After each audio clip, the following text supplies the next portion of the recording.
Assalamualaikum warahmatullahi wabarakatuh. Warahmatullahi wabarakatuh.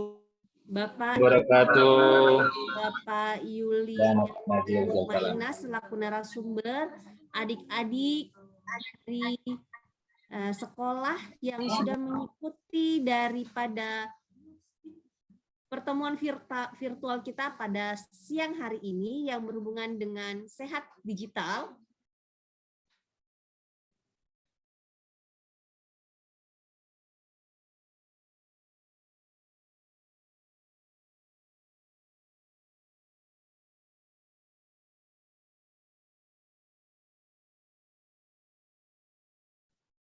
Untuk webinar dengan tema cegah kekerasan terhadap perempuan dan anak dan cegah perkawinan untuk usia anak.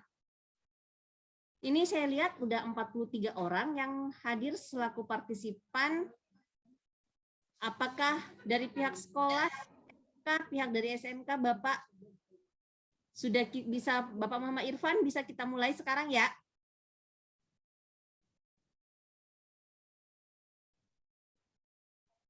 Bu, mulai saja, Bu. Oke, siap. Oke, kita mulai saja untuk Ibu narasumber, Ibu Yulianti Mutmainah. Kita mulai dengan membaca basmalah. Bismillahirrahmanirrahim. Puji syukur kita panjatkan kepada Allah yang telah memberikan kita nikmat sehat, nikmat lahir, dan nikmat yang tiada tara sampai siang hari ini kita masih bisa berkumpul walaupun secara virtual, tetapi kita mengambil hikmah dari segala sesuatu termasuk pandemi COVID ini. Selanjutnya, tak lupa kita panjatkan salawat dan salam kepada Nabi besar kita Muhammad SAW. Semoga kita tetap menjadi umatnya yang tawadu, menjalankan sunnah dan segalanya sampai akhir hayat. Di tengah-tengah kita sudah hadir Ibu narasumber, Ibu Yulianti Mutmainah, seorang dosen yang juga seorang penulis yang saya kenal, yang mungkin akan memberikan kita atau berbagi pengalaman, berbagi teori dan segalanya terkait dengan apa yang akan kita bahas pada siang hari ini. Selanjutnya saya persilahkan kepada Ibu Mutmainah selaku narasumber, Ibu Yulianti, silakan Ibu. Baik, terima kasih Ibu Ina. Assalamualaikum warahmatullahi wabarakatuh. Waalaikumsalam. Alhamdulillahirabbil alamin wa bihi nasta'in ala umuri dunya waddin. Wassalatu wassalamu ala asyrafil anbiya'i wal mursalin wa ala alihi wa ashabihi ajmain amma ba'du. Puji syukur kita panjatkan kehadirat Allah Subhanahu wa taala, Tuhan semesta alam. Semoga kita semua dalam keadaan sehat walafiat ya, dan kita mudah-mudahan termasuk orang-orang yang bersyukur akan nikmat Allah Subhanahu wa taala. Salawat dan salam semoga tetap terhaturkan pada Nabi kita Muhammad SAW, dan mudah-mudahan kita mendapatkan syafaatnya di yaumul akhir nanti. Ibu Bapak yang saya hormati, teman-teman yang saya banggakan, gimana kabarnya hari ini? Apakah semua sehat? Alhamdulillah sehat, Bu. Alhamdulillah sehat. Iya, terima kasih. Mudah-mudahan juga kita, ini bukan pertemuan yang pertama dan terakhir kali ya. Mudah-mudahan nanti kita bisa bertemu lagi di lain waktu. Nah, saya mendapatkan tema dari Ibu Bapak, teman-teman di DPMP 3AKB. Kota Tangerang Selatan, kita hari ini akan membahas tentang penghapusan kekerasan terhadap perempuan dan anak, terutama isunya adalah penghapusan kekerasan seksual dan juga upaya menghentikan perkawinan anak. Ini temanya menarik nih, teman-teman udah siap semua ya? Siap, Bu. Kalau gitu saya tanya dulu deh sama yang namanya Anis Fitria. Apa kabar Mbak Anis Fitria?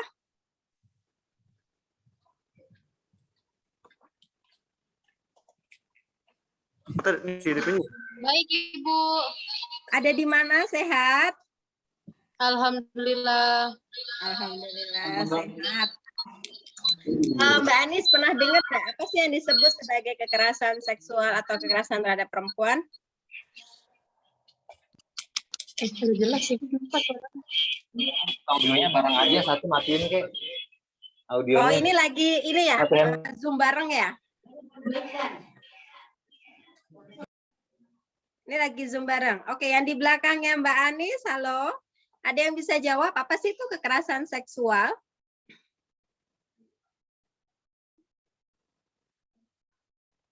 Mbak Anis Fitria.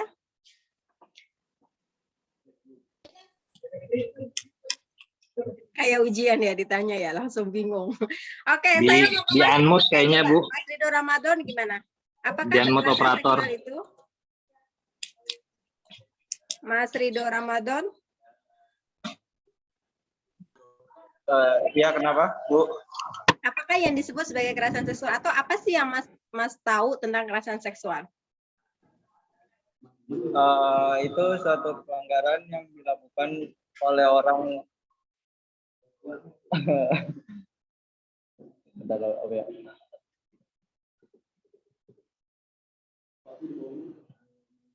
yang dilakukan oleh orang yang tidak bertanggung jawab kepada anak usia di bawah umur, Bu. Terima kasih Mas Ridho, perbuatan terhadap orang yang tidak bertanggung jawab kepada anak di bawah umur. Kita simpan dulu ya jawabannya Mas Ridho. Saya pengen ke gimana Mas Andika Rizky? Apa menurut Mas Andika Rizky tentang kekerasan seksual? Apa Mas Andika?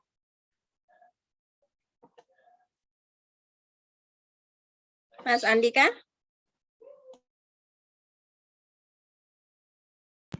Tidur kali tidur.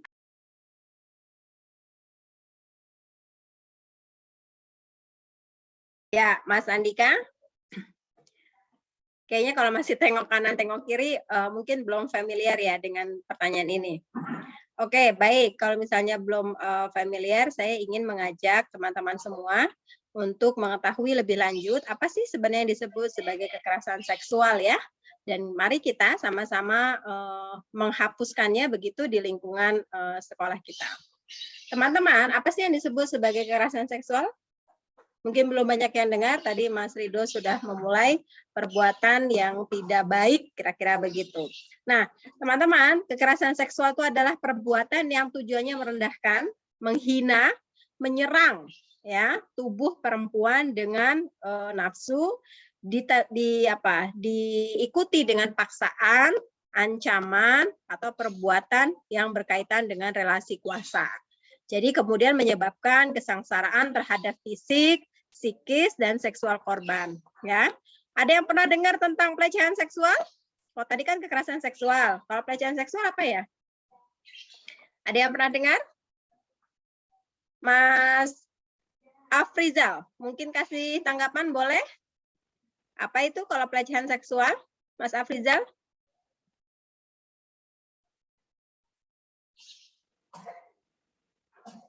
Ini yang bisa jawab saya kasih hadiah buku loh. Nanti dikirim ke sekolah melalui Ibu Bapak sekolah, mohon disampaikan ke siswanya ya, Ibu Bapak. Ibu Bapak guru. Ya, Ibu. Gimana Mas Afrizal? Kalau Mbak Hanifah gimana? Mbak Hanifah Febrianti, apa sih pelecehan seksual itu?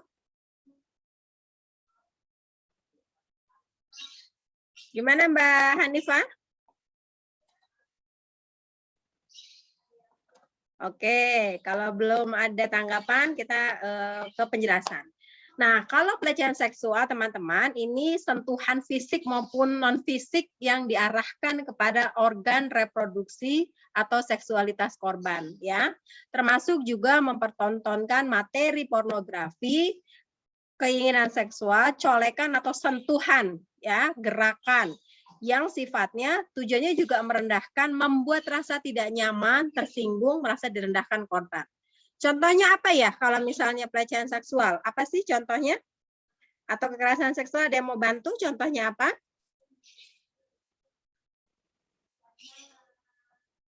Belum ada? Oke, kalau belum ada, saya ingin menjelaskan bentuk-bentuk kekerasan pada perempuan dan anak. Ini ada dalam deklarasi penghapusan kekerasan terhadap perempuan tahun 93, di mana pemerintah Indonesia juga ikut meratifikasi atau menandatangani konvensi ini. Jadi kekerasan itu ada 3 kalau dari segi internasional ya, ada kekerasan fisik, pemukulan, kemudian menyasar tubuh korban, kemudian ada kekerasan psikis, jadi menyerang psikisnya, jiwanya. Misalnya ngata-ngatain gini, gimana sih bikin sayur asem kok nggak pernah bisa, dari dulu bikin sayur asem kok rasanya asem, dasar tidak pintar. Nah, itu adalah kekerasan psikis. Kalau sayur asem rasanya asem atau asin, teman-teman?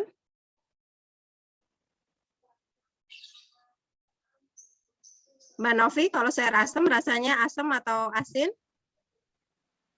Atau manis? Asam, Bu, asam.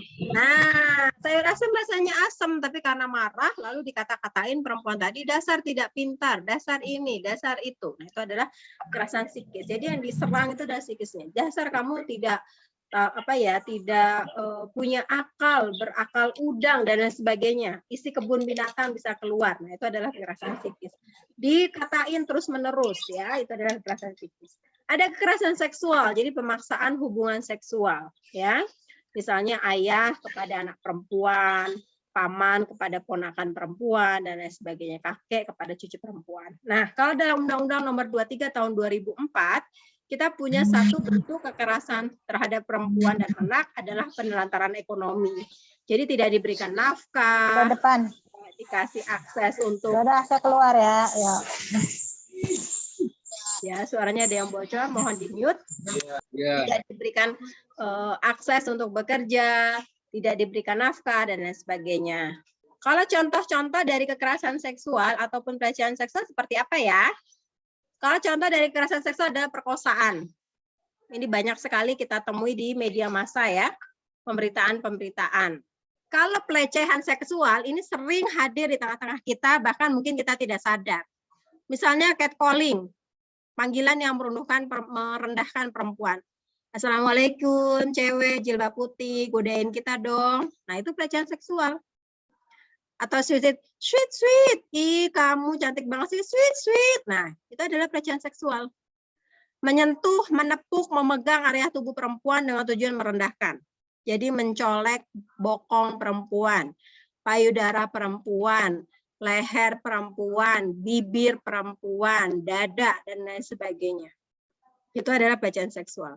Termasuk tulisan-tulisan di dinding, di buku, di sosial media, dan lain sebagainya. Dasar perek, pelacur, si toket besar, macam-macam ya. Itu adalah contoh dari pelecehan seksual. Jadi pelecehan seksual itu tujuannya merendahkan baik dari perkataan maupun perbuatan. Pertanyaannya adalah, ada nggak sih atau siapa sih pelakunya? Apakah pelakunya itu adalah orang yang jauh dari korban? Enggak ya, Ibu Bapak, teman-teman semua. Banyak sekali pelakunya itu adalah orang dekat korban. Misalnya ayah kandung, ayah tiri, ayah angkat, paman, kakek, kakak atau adik laki-laki, kakak atau adik ipar, termasuk juga tenaga pendidik. Ini banyak sekali di tingkat nasional kita temukan. Pelakunya dosen, guru di sekolah, guru ngaji, dan lain sebagainya. Pasangan, pacar, sahabat, teman, tetangga, satpam kompleks atau satpam sekolah, pekerja kebersihan di sekolah atau di rumah, ya, pedagang keliling sekolah, petugas harian rumah ibadah, petugas keamanan, dan lain sebagainya. Ada juga orang yang tidak dikenal korban, misalnya siapa? Sopir, kondektur, ya, kita baru dengar kasus yang viral baru-baru ini, pesanan transportasi online itu melakukan perkosaan kepada korbannya. Jadi siapapun bisa menjadi pelaku, siapapun berpotensi menjadi korban. Gimana kalau dalam hal pacaran atau hubungan relasi dekat, ada nggak? Ada banget, dan ini banyak contohnya. Di antaranya adalah apa?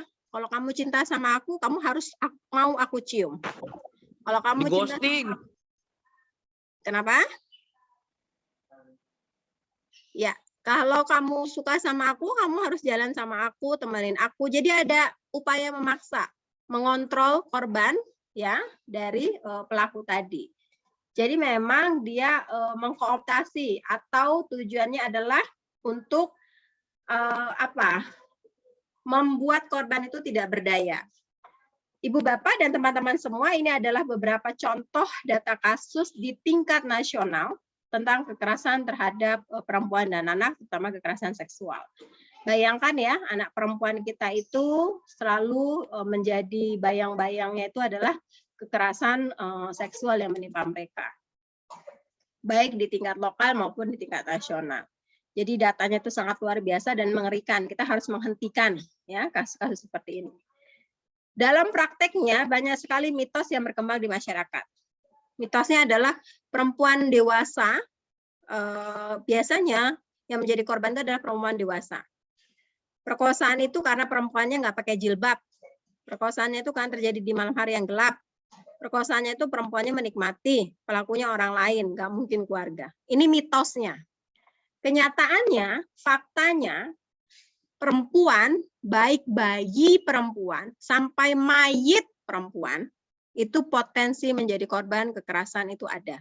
Dan itu ada di mana-mana. Pakaian perempuan itu tidak menjadi referensi utama. Banyak sekali yang mereka menjadi memakai celana panjang, 18% menjadi korban. Perempuan berjilbab, 17% menjadi korban. Baju lengan panjang, 16% menjadi korban. Jadi, kondisi perempuan yang menjadi korban itu banyak sekali. Nah, perkosaan atau pelecehan seksual itu bisa terjadi di siang hari 35%. Korban itu tidak pernah menikmati hubungan paksaan tersebut. Jadi korban tidak pernah menikmati hubungan seksual sama sekali. Yang ada korban itu depresi, trauma, gila, bahkan kematian. Ingat kasus Novi ya, almarhumah yang di daerah Surabaya, Jawa Timur. Jadi depresi luar biasa. Faktanya orang terdekat korban itu juga bisa menjadi pelaku. Pacar, guru, tetangga, ayah, tiri, ayah kandung, kakak, adik, dan lain sebagainya. Ketika terjadi, ini adalah pakaian-pakaian yang dipakai korban. Mulai dari baju anak kecil, baju bayi, perempuan bercadar, perempuan berjilbab, perempuan pakai jas, perempuan pakai baju sekolah, perempuan pakai celana panjang, dan lain sebagainya. Perempuan pakai jaket juga banyak. Jadi pelecehan seksual itu sekali lagi tidak ada korelasinya dengan pakaian ya. Kalau di kepalanya pelaku, korban, itu memang tidak punya perspektif, maka dia akan melakukan pelecehan itu. Nah, kenapa sih kekerasan seksual itu terjadi? Paling banyak karena terjadi relasi kuasa antara korban dan pelaku. Jadi pelakunya itu misalnya guru, korbannya murid. Pelakunya bos, korbannya karyawati, dan lain sebagainya. Ya, jadi ini harus dihindari. Nah, apa sih grooming itu? Pernah dengar kata-kata grooming?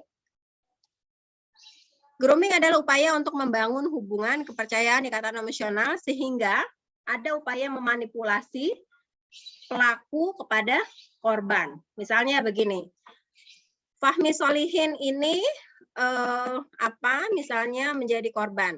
Nah, ketika pelaku itu memaksa Fahmi untuk melakukan perbuatan yang membuat Fahmi tidak nyaman, maka pelaku akan mengatakan begini, Fahmi, saya kan yang bayarin sekolahnya kamu, jadi kamu harus menuruti apa yang saya mau. Begitu. Jadi tujuannya adalah untuk memanipulasi, bahkan melecehkan korban. Sehingga korban itu merasa hutang budi karena udah disekolahkan, dan lain sebagainya, dan lain sebagainya. Lalu gimana sih caranya supaya kita bisa mengatasi kekerasan terhadap perempuan atau pelecehan? Nah, teman-teman harus tahu ya, aturan tubuh yang tidak boleh dipegang oleh orang lain. Saya ingin tanya kepada teman-teman semua yang ada di Zoom. Anggota tubuh yang nggak boleh disentuh oleh orang lain kecuali diri sendiri apa saja? Dada. Apalagi? Sekitar kemaluan. Ya. Atau gini, kita panggil satu-satu ya. Mbak Novianti. Ya, boleh, Bu. Mbak Novianti, apa saja Mbak Novianti?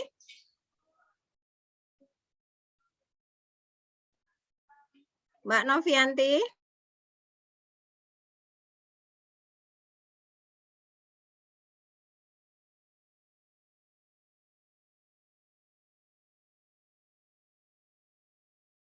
Oke, kalau Mbak Ana Natalia gimana? Area tubuh yang tidak boleh disentuh oleh orang lain.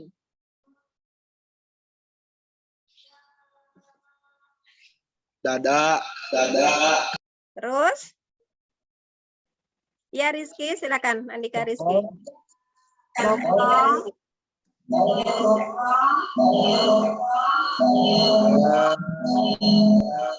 Kemaluan, Bu. Ya, kemaluan, apalagi? Terus daerah perut mungkin. Betul, daerah perut, apalagi? Sama inian, Bu. Paha. Paha, iya. Makasih Mas Farhan. Saya ingin melengkapi apa yang disampaikan oleh Mas Farhan. Sesungguhnya seluruh anggota tubuh kita tidak boleh disentuh oleh orang lain kecuali diri kita sendiri. Ya, kecuali kita dalam keadaan sakit, boleh disentuh oleh orang tua, dipijitin misalnya, atau dokter untuk memeriksa. Tapi pada dasarnya tidak boleh ada anggota tubuh kita yang disentuh oleh orang lain. Apalagi sentuhan yang tidak manusiawi atau tujuannya merendahkan. Terutama di bagian mulut, leher, dada, perut, kemaluan, paha bagian atas, bokong.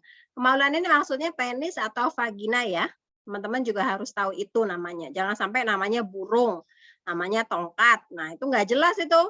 Ya, nanti kalau ke dokter kalau misalnya punya penyakit, lalu ke dokter, burung saya sakit gitu kan. Nanti di daftarnya, di bagian pendaftaran dikasihnya ke dokter hewan periksanya. Karena tidak menyebutkan secara benar. Nah, jadi anggota tubuh ini seluruh anggota tubuh sebenarnya tidak boleh disentuh oleh orang lain kecuali diri kita sendiri. Terutama ya mulut, leher, dada, perut, paha ya, kemudian bokong dan area vagina atau penis itu tidak boleh disentuh oleh orang lain. Bu, kalau misalnya jalan sama teman, sama pacar, boleh nggak gandengan tangan? Nggak boleh. Nggak boleh. Kenapa nggak boleh? Karena laki-laki yang baik itu tidak akan pernah menyentuh tubuh perempuan yang bukan haknya. Nggak boleh. Jadi kalau masih pacaran itu nggak boleh pegang-pegangan. Nanti kalau sudah pegang tangan, pindah tuh pegang lengan. Kalau sudah pegang lengan, sudah deh pegang bibir, ditowel segala macam. Nah itu kemudian nanti jadi meningkat, ya keinginannya jadi macam-macam. Jadi nggak boleh pegang-pegang. Nah teman-teman, ini adalah aturan tubuh yang tidak boleh dipegang oleh orang lain. Dan teman-teman juga harus teriak, harus berani ketika ada orang yang mau mendekati atau mau melakukan pelecehan seksual. Ya, sentuhan-sentuhan yang tidak boleh disentuh oleh orang lain. Apa? Seluruh anggota tubuh. Apalagi wajah, mulut, dada, leher, ya, bokong atau pantat, paha, kelamin, dan lain sebagainya. Nah, ketika ada orang yang melakukan ini, apa reaksi kita? Harus teriak. Harus teriak, tidak boleh diam. Coba kita teriak sama-sama. Tidak mau, yang keras. Dibuka. Tidak mau. Tidak mau. Tidak mau. Yang keras, teriak. Tidak mau. Ya, jadi harus teriak. 1, 2, 3. Tidak. Oke, kita hitung ya. 1, 2, 3. Tidak mau. Ya, betul. Kemudian lari sekencang-kencangnya. Ya. Atau lari sekuat-kuatnya. Jadi kalau misalnya ada orang yang tidak kenal mendekati kita, ngasih makanan kah atau ngasih minuman, jangan mau. Jangan mau. Kalau diajakin hal-hal yang macam-macam, jangan mau. Orang yang belum kenal tiba-tiba ngajak ketemuan, jangan mau. Oke. Jadi gimana teman-teman kalau ada begitu gimana teriaknya? Tidak mau. Ya, betul. Tidak mau. Nah, jadi harus teriak. Tidak mau, tidak mau. Nah, ini yang perempuan belum kedengeran suaranya. Coba yang perempuan. Belum kedengeran nih. Mbak Mukti Ninggi.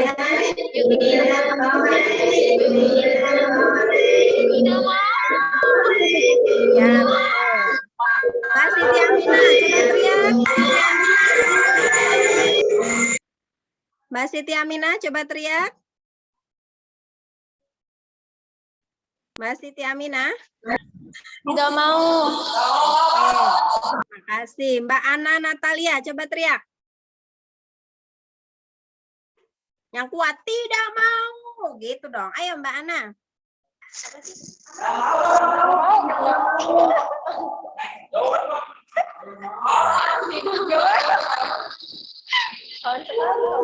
Ayo teriak.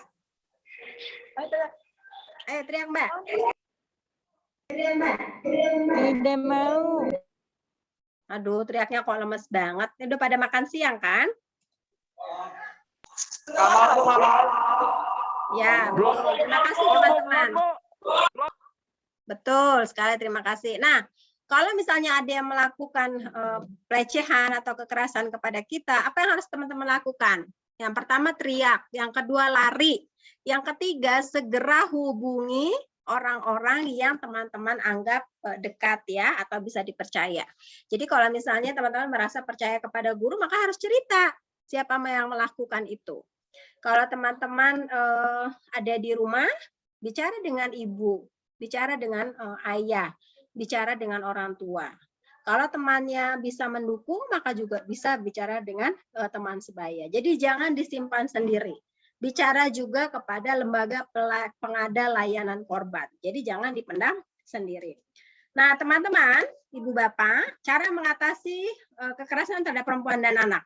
Yang pertama adalah tingkatkan ilmu agama dan rajin beribadah kepada Allah Subhanahu wa taala. Kalau ibu bapak dan teman-teman meyakini sungguh-sungguh surat Yasin ya, dalam salah satu ayatnya disebutkan A'udzubillahi minasyaitonirrajim, bismillahirrahmanirrahim. Al-yauma nahtimu ala afwahihim wa tukallimuna aydihim wa tashhadu arjuluhum bima kanu yaksibun. Pada hari ini mulut terkunci dan seluruh anggota tubuh akan memberikan kesaksian. Kalau kita percaya kepada Allah, qul huwallahu ahad, Allahus samad, lam yalid wa lam yulad, maka kita percaya Allah itu akan melihat semua perbuatan kita. Karena kita tahu Allah melihat semua perbuatan kita 24 jam. Maka kita harus ingat apa yang disebutkan dalam surat An-Nur ayat 30. Perintah itu secara tegas menyebut laki-laki menundukkan pandangan dari melihat yang tidak haknya. Yang kedua dalam surat Al-Hujurat ayat 11.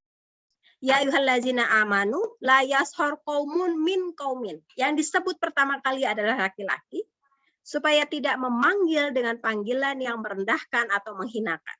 Jadi dilarang bagi laki-laki untuk, "Hai cewek, godain kita dong. Assalamualaikum jilbab biru, apa kabar?" Nah, itu melecehkan. Jadi ya, tujuannya melecehkan tuh nggak boleh dalam surat Al-Hujurat. Kemudian dalam surat An-Nisa ayat 34 dikatakan la mastumun nisa. Tidak boleh menyentuh perempuan yang bukan istrinya. Ya, jadi kalau belum suami istri nggak boleh bersentuhan. Jadi meningkatkan ilmu agama kepada Allah pada saat yang sama kita juga harus ingat 3 hal. Yang pertama menundukkan pandangan dalam surat An-Nur ayat 30. Yang kedua menjaga lisan supaya tidak melakukan pelecehan dari mulut, Al-Hujurat ayat 11. Dan kemudian tidak boleh menyentuh yang bukan haknya, tubuh perempuan, kulit perempuan dalam surat An-Nisa ayat 34. Maka kita yakin nanti di akhirat nanti dalam surat Yasin kita akan memegang kitab Allah dengan tangan kanan. Tapi kalau di dunia kita selalu menjadi pelaku pelecehan seksual, pelaku kekerasan seksual, maka kita akan menerima kitab dengan tangan kiri dan azab Allah sangat pedih. Jadi beriman kepada Allah bukan hanya sholat 5 waktu saja, ibu bapak dan teman-teman semua. Tapi seluruh anggota tubuh meyakini tidak boleh melakukan perbuatan yang dilarang oleh agama. Selanjutnya apa? Mengikuti kegiatan sosialisasi. Seperti yang kita lakukan hari ini. Mengisi waktu luang dengan olahraga. Ini disebutkan dalam hadis Nabi ya. Ya masyarus sabab. Hai para pemuda. Jangan banyak bengong. Begitu kata Nabi. Berolahragalah. Ikut organisasi, aktif, dan lain sebagainya. Jadi pemuda ya masyarus sabab yang dipanggil oleh Nabi. Itu harus aktif. Pemuda itu harus berfastabikul khairat. Berlomba-lomba dalam kebaikan. Berani berkata tidak. Jadi kalau ada sesuatu yang menurut teman-teman ini nggak layak, nggak cocok, maka tolak. Teman-teman yang baik adalah bukan yang selalu mengintimidasi. Jadi teman, sahabat yang baik itu adalah yang saling mensupport dan bukan yang melakukan intimidasi. Apalagi, nah biasakan memakai pakaian yang longgar supaya memudahkan teman-teman dalam bersikap atau mengambil sikap. Jangan mudah percaya pada orang. Apalagi orang yang tidak dikenal, ya. Kemudian tahu anggota tubuh dan tidak boleh disentuh oleh orang lain. Tidak boleh ketemu dengan orang yang tidak dikenal sama sekali. Ada sanksi bagi pelaku. Ya, sanksinya hukumannya berat nih. Tapi banyak orang yang tidak memperhatikan sanksi ini. Karena apa? Karena di kepalanya diliputi rasa nafsu, tidak beriman kepada Allah. Pada sanksinya berat, bisa dipenjara seumur hidup. Jadi nggak akan pernah keluar dari penjara sampai meninggal di penjara, membusuk di penjara. Kemudian identitas pelaku diumumkan, ada hukuman kebiri, pemasangan alat deteksi dan lain sebagainya. Jadi hukumannya sebenarnya sangat berat. Mengapa? Karena depresi yang dialami korban itu luar biasa. Ya, nah teman-teman, kalau kita mengalami kasus itu atau kita tahu, maka kita harus menghapuskannya. Ya, ini bergerak melindungi korban. Jadi tidak menyalahkan korban. Kamu sih pakai rok pendek, kamu sih keluar malam. Nah itu tidak boleh. Tetapi melindungi korban. Apa yang bisa teman-teman lakukan? Segera hubungi pusat pengada layanan atau pusat pelayanan terpadu pemberdayaan perempuan dan anak P2TP2A yang ada di Jalan Rawabuntu. Ya, ini teman-teman harus punya nomor kontak P2TP2A. Silakan dicatat sekarang. Boleh tulis pakai pensil, pulpen atau HP. 08 dicatat 087 88 211 3632. Nomor telepon ini harus ada di nomor kontaknya teman-teman. Ya, ini nomor teleponnya ini di layar. Tulis. Ya, tulis. 08788211332. Ini harus ada di kontak HP teman-teman semua. Ya. Nah, penting juga ketika teman-teman pergi meninggalkan rumah, misalnya pesan aplikasi online, itu difoto nomor plat polisinya, nomor drivernya, dan dikirim ke orang di rumah. Supaya teman-teman semua terdeteksi pergi kemana dan mau apa. Kira-kira begitu ya, untuk deteksi dini penghapusan. Jadi jangan pergi yang nggak izin orang tua. Harus izin, kalaupun pesan aplikasi online, harus screenshot, fotoin plat polisinya dan lain sebagainya. Sampai sini ada yang ingin ditanyakan teman-teman semua? Karena kita akan pindah ke isu pencegahan perkawinan usia anak. Silakan. Ada yang ingin ditanyakan? Kalau nggak ada, saya yang tanya deh. Oke, saya mau tanya ke Mas Ilham Syahputra. Bagaimana caranya kekerasan terhadap perempuan atau pelecehan seksual? Gimana Mas Ilham? Apa yang harus ditanamkan dalam ilmu agama? Tolong ulang, Bu.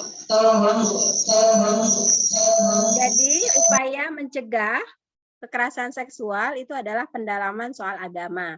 Bagaimana kita mengimplementasikan pemahaman soal agama tadi? Silakan Mas Ilham. Tidak menggunakan pakaian yang ketat.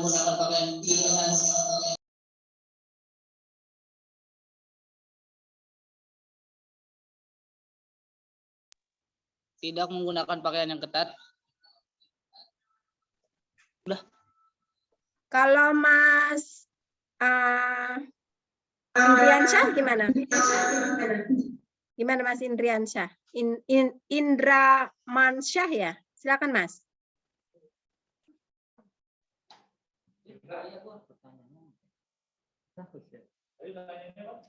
Maaf Bu, saya boleh minta tolong bacakan pertanyaannya ulang. Dalam hal agama, ya agama diyakini bisa menjadi pondasi penghapusan kekerasan seksual. Apa yang kita lakukan? Perspektif dari agama kita apa? Kan tadi disebutkan ada 3 hal. Silakan.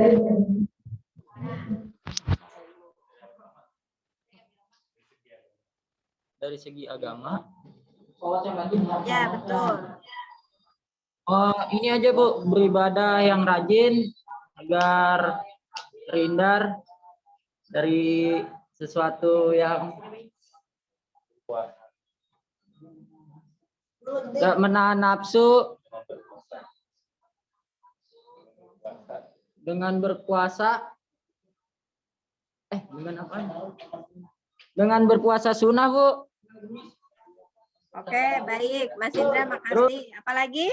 Berdoa untuk meminta perlindungan. Menjaga aurat. Jaga urat. Udah, Bu, Apalagi? dari saya.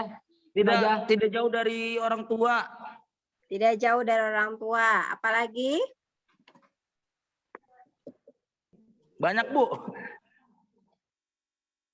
Oke, kalau Mbak Neng Firda gimana, Mbak Neng Firda? Mbak Neng Firda? Iya, Bu.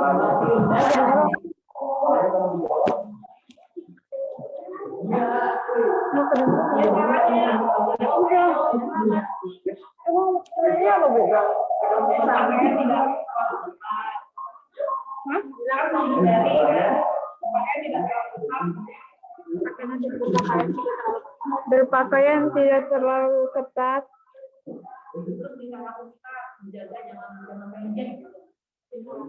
Tingkah laku.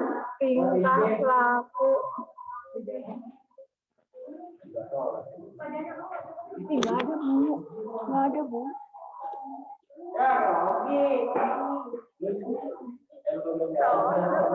Oke, baik. Makasih teman-teman semua. Jadi apa yang disampaikan tadi, terima kasih banyak. Sekali lagi saya ingin mengulang ya, bahwa ada 3 hal penting yang harus dilakukan, terutama laki-laki, supaya terhindar dari pelaku kekerasan seksual atau pelaku pelecehan pada perempuan.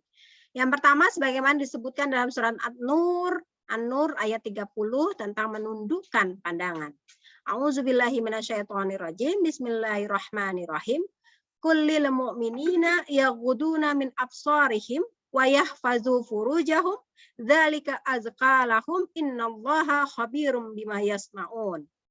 Katakanlah kepada laki-laki yang beriman, hendaklah mereka menahan pandangannya dan memelihara kemaluannya. Yang demikian itu lebih suci bagi mereka, sesungguhnya Allah Maha mengetahui apa yang mereka perbuat. Jadi ini perintahnya jelas kepada laki-laki yang beriman. Nah, teman-teman semua beriman nggak? Pasti beriman dong.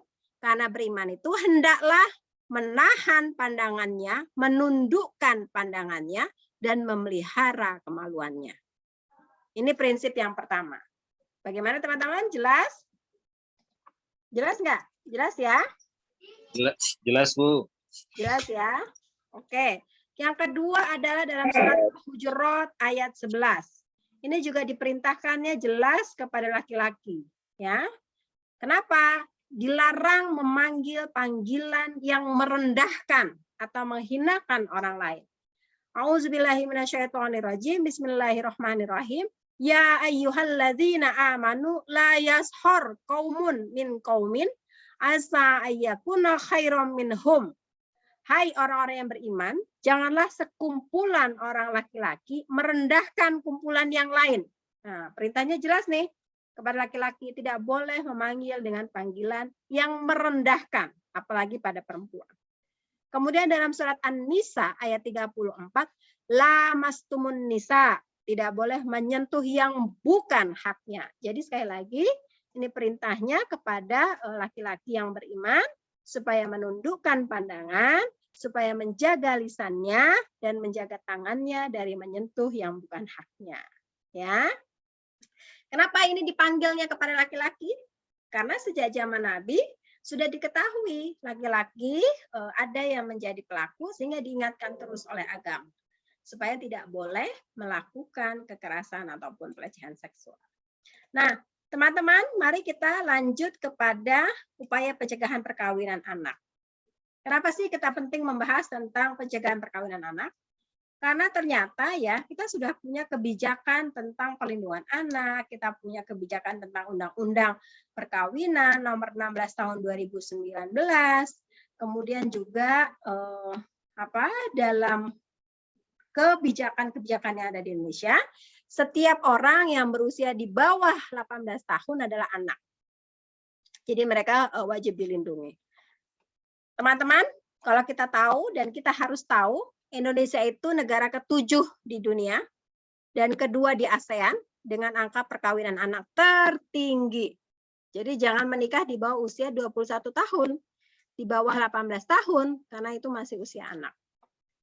1 dari 9 perempuan itu menikah di bawah usia 18 tahun. Jadi rentan sekali bagi perempuan menjadi ketika menikah di bawah usia 21 tahun. Ini adalah data nasional, ya, data nasional. Kita lihat ya, Tangerang di nomor berapa nih? Banten itu di angka 6,8, ya, di angka 6,8. Jangan sampai gara-gara corona teman-teman putus sekolah lalu menikah, ya. Jadi jangan sampai. Nah, ini adalah 20 provinsi dengan angka perkawinan anak tertinggi di Indonesia. Ini juga datanya, data perkawinan anak ketika data perkawinan ya, ketika COVID-19 itu meningkat tajam, naik tuh grafiknya. Kita jangan pernah berada di situasi ini. Jangan menjadi pengantin bocah. Ya, penting diingat, jangan menjadi pengantin bocah. Kenapa pengantin bocah dilarang? Nah, penting nih, semua kamera Zoom-nya mohon perhatikan kepada yang Ibu tampilkan di hadapan teman-teman sekarang. Karena bisa jadi banyak dari teman-teman tidak memahami atau tidak mengetahui soal ini. Reproduksi perempuan dan laki-laki itu berbeda, teman-teman. Wajib tahu ya. Apa sih reproduksinya laki-laki? Afrizal? Reproduksinya laki-laki apa? Alat reproduksinya laki-laki apa, Afrizal? Penis, Bu. Oke, apalagi? Sperma. Menghasilkan sperma. Ya. Apalagi? Udah, Bu.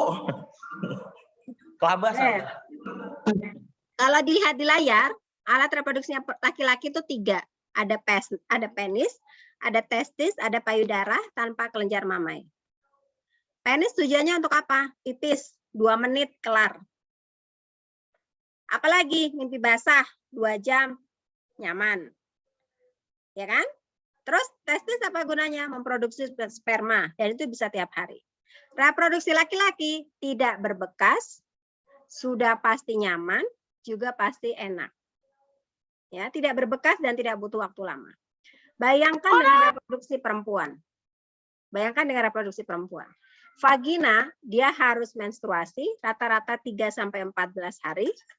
Dia melahirkan 1 sampai 2 hari. Dia nifas itu bisa 40 hari, ya, dan ini dilakukan dengan waktu yang panjang, lama, dan berbekas. Sudah panjang, lama, berbekas. Jadi tidak nyaman bagi perempuan. Dia punya rahim untuk hamil, ada bayi di dalam perutnya selama 9 bulan, hampir 1 tahun. Dia punya payudara dan kelenjar mamai, kalau menyusui dia butuh waktu 2 tahun. Sudah lama, panjang, dan pasti tidak semuanya menyenangkan bagi perempuan.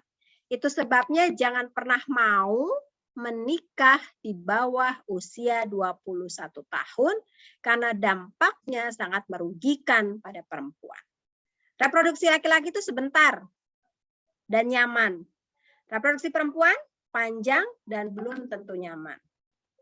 Itu sebabnya dalam Al-Quran disebutkan wahnan ala wahnin wa fisoluhu fi amaini anishkurli.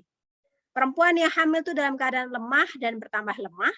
Itu sebabnya derajatnya atau ketaatannya kepada seorang ibu 3 kali lebih tinggi dibandingkan kepada ayah. Jadi kalau teman-teman semua menghormati ibu, maka tidak akan melakukan pelecehan seksual kepada perempuan yang lain. Karena kita semua lahir dari rahim perempuan. Jadi kita harus menghormati perempuan. Ya. Nah, dampaknya apa sih ketika perempuan hamil di bawah usia 21 tahun? Luar biasa. Dampaknya bisa sampai menyebabkan kematian atau angka kematian ibu. Ini lihat dampaknya nih. Ada preeklamsia, ada kerusakan otak janin, ada patrus macet, ya, ada distorsi panggul dengan kepala janin, ada malposisi janin, ada kontraksi rahim tidak optimal, bayi lahir dengan berat di bawah 2,5 kilo. Jadi sehingga angka kematian ibu di Indonesia itu tertinggi di negara-negara dengan penduduk muslim terbanyak. Ini resikonya stunting nih. Jadi kalau ada perempuan menikah di bawah usia 21 tahun, resikonya sangat tinggi. Ya, apalagi korban perkosaan. Jadi kasihan sekali. Kita semua berkontribusi untuk menghapuskan kekerasan pada perempuan. Nah, kesejahteraan anak itu harus dipentingkan. Ini program pemerintah, termasuk Pemda Tangerang Selatan. Hari ini kita berkumpul itu untuk melakukan penghapusan kekerasan terhadap perempuan dan anak, termasuk juga menghapuskan perkawinan anak. Ibu Bapak dan teman-teman semua, apakah suara saya stabil? Stabil, Bu. Aman ya? Oke. Stabil, Bu. Jadi apa yang harus kita lakukan kalau kita berada dalam situasi di mana korban itu membutuhkan? Lingkarannya seperti ini, teman-teman. Individu itu berada pada lingkaran paling dalam dari sebuah circle atau lingkaran besar. Ya. Jadi kalau dia ditekan oleh masyarakat, keluarga, komunitas, masyarakat, bahkan negara, itu yang terjadi kepada korban di Jawa Timur. Jadi dia sudah menjadi korban perkosaan oleh pacarnya, keluarganya tidak mendukung, pamannya justru menyalahkan dan lain sebagainya, sehingga kemudian dia trauma dan bunuh diri. Begitu. Jadi apa yang harus kita lakukan? Kita harus melakukan apa? Membangun kesadaran publik, kesadaran kritis secara bersama-sama. Yang kita lakukan hari ini adalah melakukan penyadaran kritis, melakukan pengorganisasian. Jadi kita saling dukung. Ada pendidikan publik, ya, ada advokasi kebijakan, ada pusat-pusat pencegahan, pelayanan dan pengawasan seperti yang dilakukan oleh DPM P3AKA dengan P2TP2A. Jadi kita memang harus bergerak aktif supaya tidak ada kasus-kasus lagi yang bertambah di Tangerang Selatan maupun di nasional secara umum. Baik teman-teman, kalau ada yang ingin ditanyakan Ibu Bapak, saya persilahkan. Sementara saya sudahi dulu diskusi kita dengan Hamdallah, dan saya ingin memutarkan satu lagu, ya, memutarkan satu lagu karena lagu ini sangat relate dengan yang kita bahas hari ini. Mohon didengarkan. Nanti kita bisa diskusi. Kenapa lagu ini muncul? Monggo, silahkan didengarkan. Udah ada lagunya belum? Belum ya? Belum, Bu, belum. Bola pingpong, masihkah kau kosong? Bolehkah aku membelai hidungmu yang aduhai? Engkau baik, engkau cantik, kau wanita, aku puja. Jangan marah kalau ku goda, sebab panas kau digoda. Salah sendiri kau manis, punya wajah ramah manis, wajar. Ibu Bapak dan teman-teman semua, kalau kita mendengarkan lagu ini lagu yang kisahnya seolah-olah semua kesalahan ada pada perempuan. Jadi kalau laki-laki yang menggoda itu dibolehkan. Laki-laki yang merendahkan itu dibolehkan. Karena apa? Karena perempuannya manis sih. Jadi salah sendiri kamu manis. Jadi lagu ini adalah wujud dari sikap masyarakat kita yang selalu menyalahkan korban. Wujud dari sikap pelaku-pelaku pelecehan seksual yang lagi-lagi dia menyerang perempuan atas dasar tadi tidak punya iman, atas dasar tujuannya untuk merendahkan dan lain sebagainya. Jadi lagu tadi itu merefleksikan ya kejadian di masyarakat kita yang harusnya kita berupaya untuk menghapuskan. Jadi nggak boleh nih ada kekerasan seksual, nggak boleh ada perkawinan anak. Jadi itu salah satu lagu yang membuat atau secara tidak sadar menyebabkan terjadinya kekerasan pada perempuan dan anak. Baik, kalau ada yang ingin ditanyakan, saya persilakan. Monggo teman-teman semua. Ibu Bapak, saya persilakan.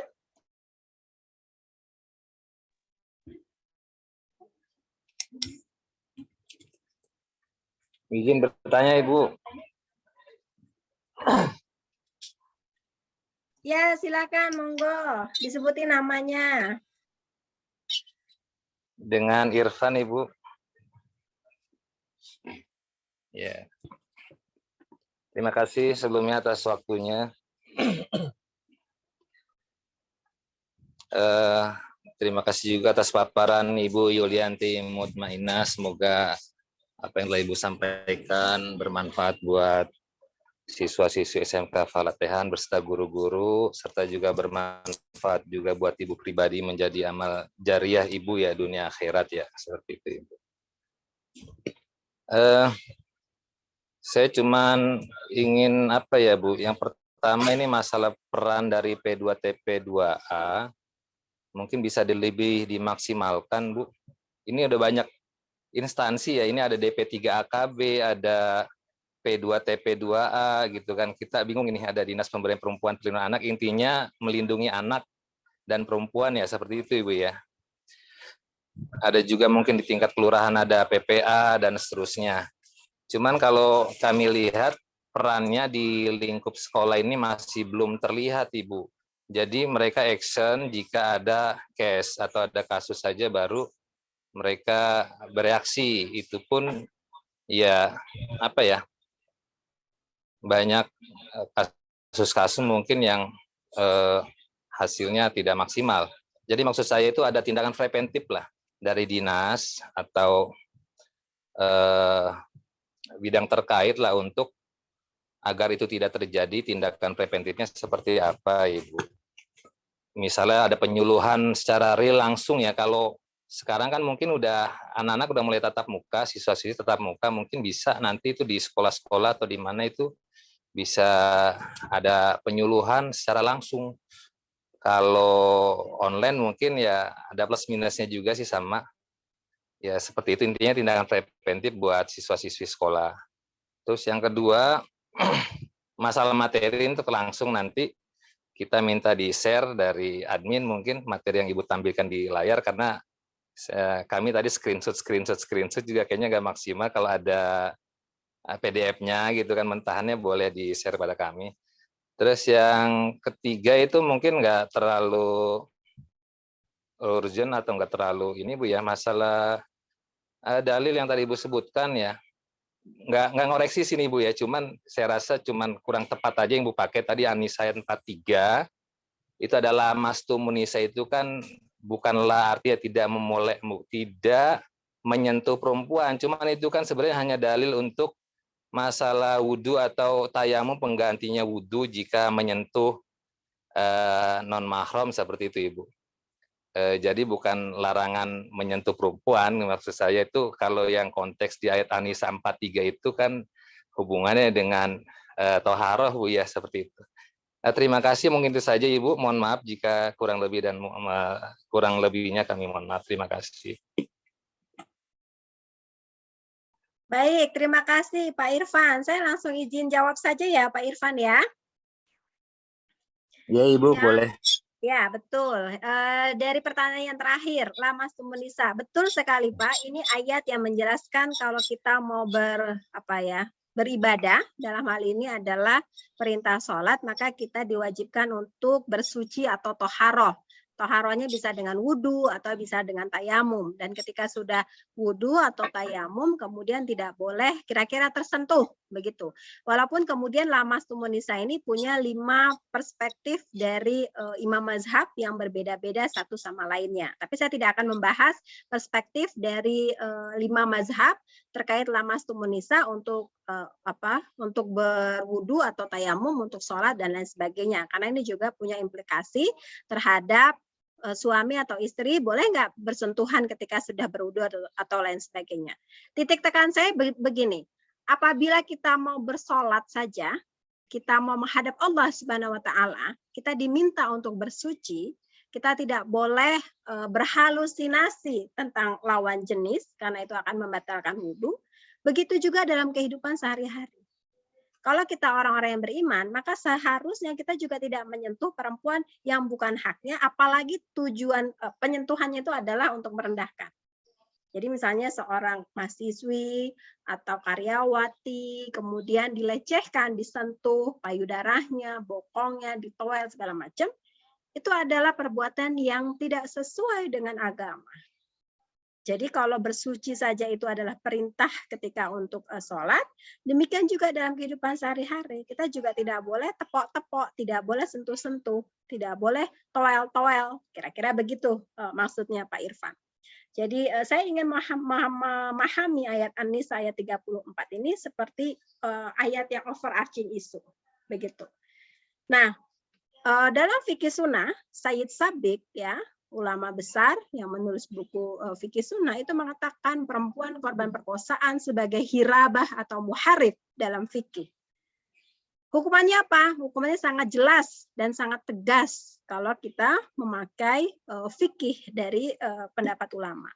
Dia bisa dipotong tangan kanan dengan kaki kiri atau kaki kanan dengan tangan kiri, kemudian diasingkan keluar wilayah.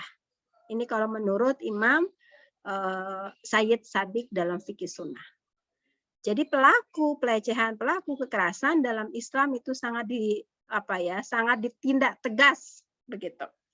Dalam sebuah hadis Nabi Muhammad SAW ini pernah dikisahkan seorang perempuan hendak berangkat ke masjid memakai mukena. Kalau kita sih bahasanya mukena ya. Jadi dia memakai pakaian yang tertutup untuk berangkat masjid.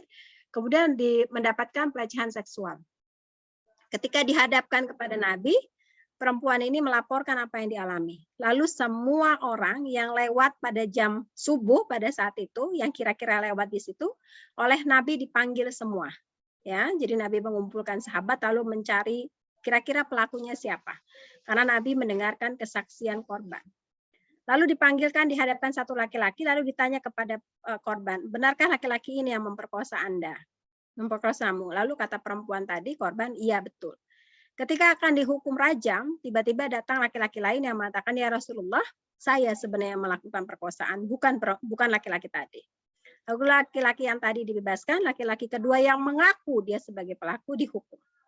Pada kasus ini ada dua makna. Yang pertama, perempuan korban dilindungi oleh Nabi dan tidak diberikan beban pembuktian. Tentu ini berbeda dengan masa saat ini. Ketika perempuan menjadi korban, justru perempuan yang dibuktikan. Apa buktinya? Ya kan? Nah, misalnya kita lihat nih pemberitaan di media. Yang kedua, ini juga memberikan makna bahwa ketika perempuan salah menunjuk pelaku saja, dia sungguh dibebaskan dari segi tuntutan. Jadi lagi-lagi ayat maupun hadis di zaman Nabi tadi ya, terutama untuk perlindungan kepada perempuan, itu sangat jelas bahwa korban itu sangat dilindungi. Ini sangat berbeda dengan situasi saat ini. Ada di satu daerah perempuan korban perkosaan justru malah dicambuk. Jadi ini sangat mengerikan. Kalau kita kembali kepada ajaran Islam yang sesungguhnya, maka tidak akan ada tuh kekerasan seksual, tidak akan ada tuh pelecehan seksual. Karena laki-laki diminta untuk menundukkan pandangan, laki-laki diminta untuk menjaga lisannya, laki-laki diminta untuk menjaga wudunya, menjaga kesuciannya. Ya, wudunya itu dijaga supaya tidak menyentuh perempuan yang bukan haknya. Nah, itu yang pertama Pak Irfan. Terima kasih atas pertanyaannya. Kemudian yang kedua, peran P2TP2A. Kemudian juga peran dari DPM P3AKB supaya lebih maksimal. Nah, saya ingin mengatakan bahwa apa yang kita lakukan hari ini bagian dari upaya pencegahan. Jadi kalau ibu bapak, teman-teman melihat ada kekerasan seksual, jangan diam. Harus bertindak. Karena kita tidak bisa pelecehan itu terjadi terus-menerus. Selama kita diam, selama korban diam, maka pelaku akan mengulangi lagi, bisa jadi dengan korban yang sama atau korban yang berbeda. Jadi memang tidak boleh diam. Dalam bahasa agama dikatakan, Nabi Muhammad SAW bersabda, "Man ro'a minkum mungkaran fayughayyir biyadihi." Barang siapa melihat kemungkaran, rubahlah dengan kuasamu. Jadi kita harus diminta untuk merubah situasi ini. Supaya apa? Supaya laki-laki calon pelaku yang lain tidak akan berani muncul lagi. Karena kalau ada satu pelaku, kita langsung bergerak, langsung dituntut kepada pengadilan, ya, dilaporkan kepada polisi. Jadi kita jangan diam. Kalau kita diam, tutup mata, nggak peduli, tutup telinga, maka pelaku itu akan terus bertambah. Demikian juga korban akan terus bertambah. Nah, P2TP2A saya pikir punya peranan penting untuk mengawal kasus. Ketika ada kasus, maka ditangani oleh P2TP2A. Nah, peran dari DPM 3AKB salah satunya adalah melakukan pendidikan publik yang ini dilakukan bekerja sama dengan kampus. Misalnya saya dari kampus Institut Teknologi Bisnis Ahmad Dahlan Jakarta dengan sukarela hadir di hadapan Ibu Bapak dan teman-teman semua untuk berbagi pengetahuan dan berbagi ilmu. Gitu. Jadi memang kita harus memfungsikan peran-perannya. Nah, teman-teman di akar rumput Ibu Bapak itu juga harus bersikap. Jangan diam kalau ada kekerasan. Ya, harus dilaporkan. Selama tidak dilaporkan, pelaku akan terus menggencarkan aksinya. Ya, nanti saya akan mengundang Ibu Ina untuk memberikan tambahan bagaimana peran-peran DPM 3AKB. Tapi saya juga ingin menyampaikan kepada Ibu dan Bapak semua, kemarin pada tanggal 2 Desember 2021, pemerintah Kota Tangerang Selatan sudah keren ya, punya komitmen dalam rangka upaya meningkatkan sebagai kota layak anak dan ramah perempuan, itu akan mengimplementasikan dana zakat bagi korban kekerasan terhadap perempuan dan anak. Dan ini sudah dideklar oleh Bapak Wali Kota kita, Bapak Benyamin Daphni, dan juga Bapak Ketua DPRD kita yang juga Ketua Kota Tangerang, yang juga Ketua Kota Forum Kota Sehat Tangerang Selatan. Dan ini diapresiasi oleh Kementerian Pemberdayaan Perempuan dan Anak, akan diadopsi di provinsi, kota, kabupaten lainnya. Jadi memang justru P2TP2A kalau ada kasus lalu diam itu salah besar. Memang kalau ada kasus dia harus bersikap, harus mengawal, harus mendampingi korban. Dia nggak boleh diam. Dia memastikan pasal-pasal yang dijatuhkan kepada pelaku adalah pasal-pasal yang berat, pasal pemberat. Jadi harus memastikan itu. Pakai Undang-Undang Perlindungan Anak. Pakai deklarasi PBB tahun 93 yang sudah ditandatangani oleh pemerintah Indonesia. Jadi peran P2TP2A memang harus mengawal kasus ini supaya korban itu namanya dilindungi, hak-haknya dilindungi, tidak terekspos oleh media dan pelaku diekspos. Memang harus diekspos. Nama pelaku itu harus dipublikasikan. Jangan ditutup-tutupi, publikasikan biar ada efek jerah. Tadi kan dalam presentasi sudah saya sebutkan ya. Sudah saya sebutkan dalam PPT tadi, pelaku harus dipublikasikan, tidak boleh ditutupi. Korban yang kita tutupi, tapi pelaku publikasikan saja. Nah, bagaimana sikap sekolah? Sikap sekolah juga jangan diam. Jadi kalau misalnya sekolah mendapati ada anak didiknya, peserta didik yang menjadi korban pelecehan atau kekerasan seksual, maka sekolah harus bersikap 3 hal. Yang pertama, korban itu hak atas kebenaran, keadilan, dan pemulihan.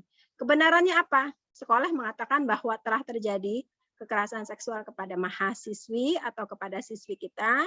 Untuk itu sekolah memohon maaf apabila sekolah mungkin lalai ya, belum sempat memberikan edukasi kepada mahasiswi sehingga mahasiswi atau siswi kita nggak tahu kalau itu yang disebut sebagai pelecehan atau kekerasan seksual. Jadi ada ungkapan kebenaran ya, tidak denial atau tidak membantah apa yang dialami oleh korban. Yang kedua adalah upaya keadilan. Keadilan artinya apa? Korbannya dilindungi. Sekolah harus segera menghubungi P2TP2A. Jadi datanya korban dilindungi, keluarganya korban dilindungi, dan hak sekolah korban itu tidak boleh dikeluarkan dari sekolah. Jadi karena dia korban, kemudian sekolah nggak boleh ngeluarin korban dengan alasan nama baik sekolah, dengan alasan malu, nggak boleh. Karena korban ini adalah korban. Jadi harus dilindungi. Siapa yang mau jadi korban pelecehan? Siapa yang menjadi korban perkosaan? Nggak ada yang mau. Maka sekolah harus melindungi. Kemudian yang ketiga, hak atas pemulihan.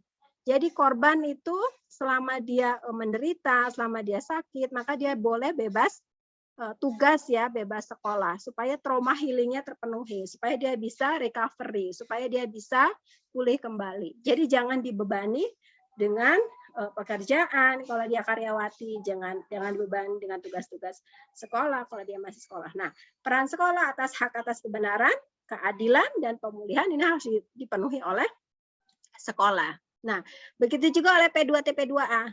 Hak korban atas kebenaran, keadilan dan pemulihan juga harus dipenuhi. Begitu juga oleh DPM P3AKB gitu. Jadi hak korban ini harus menjadi layanan satu atap yang dilakukan oleh sekolah, kemudian P2TP2A dan pemerintah DPM P3AKB.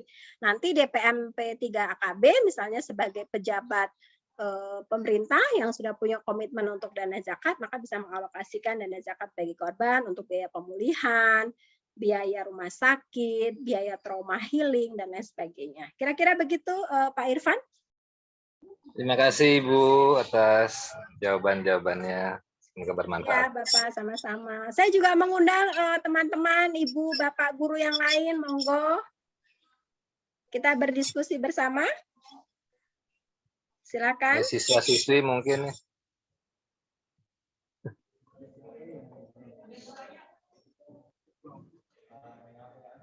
Pada ngantuk, Bu. Anis. Anis. Pada ngantuk ya? Ngantuk? Udah pada capek, Bu. Capek dari mana? Saya lapar. Aduh, sama dong. Sama dong. Lapar apa? Saya siapa? Ada yang tanya?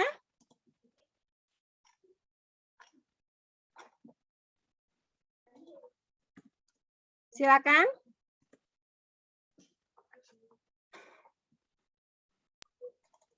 Kalau nggak ada yang tanya, saya setel satu film ya, atau dari DPM 2 yang ini mau setel.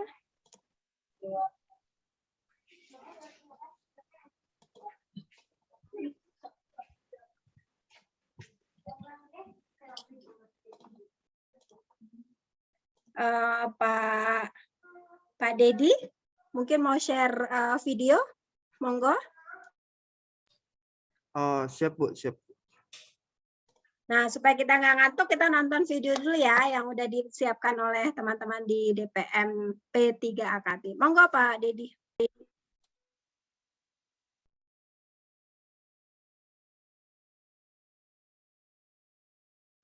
Cekidot.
Setiap anak pasti memiliki impian. Impian yang pasti hilang. Impian dari mereka yang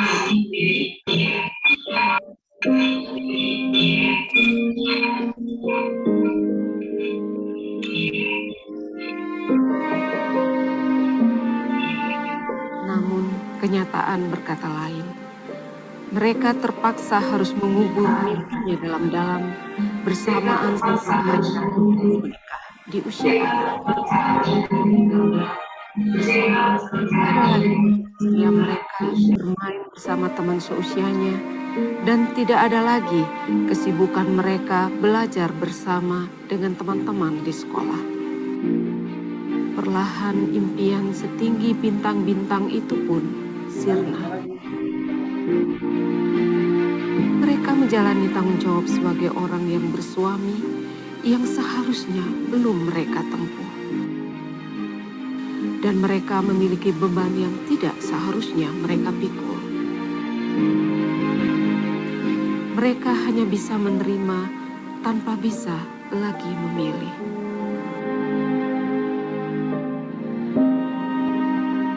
Mereka adalah anak-anak perempuan kita yang memilih atau dipaksa untuk menikah di usia yang sangat muda. Apakah ini impian anak-anak perempuan kita?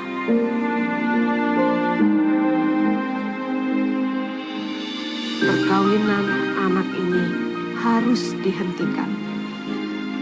anak Indonesia memiliki hak yang sama dalam semua hal. Hak untuk diperlakukan secara adil, hak untuk maju, dan hak untuk mendapatkan kehidupan yang lebih baik. Tidak ada lagi anak-anak kita dinikahkan dengan alasan tidak ada pilihan. Tidak ada lagi dari mereka dijodohkan di saat usianya harus sekolah. Dan tidak ada lagi perempuan kita mengalami kekerasan rumah tangga, apalagi kekerasan seksual. Penundaan usia perkawinan akan memberikan kesempatan yang sama kepada setiap anak perempuan dan anak laki-laki untuk mewujudkan impian mereka. Bukan hanya lagi untuk mampu mendukung ekonomi dirinya dan keluarga, tapi juga mampu berperan membangun bangsa dan negara. Dukung kami untuk bersama-sama mencegah perkawinan anak, karena anak-anak adalah generasi penerus bangsa. Mereka berhak untuk maju dan mereka berhak untuk mandiri. Demikian juga mereka berhak untuk menentukan masa depannya sendiri.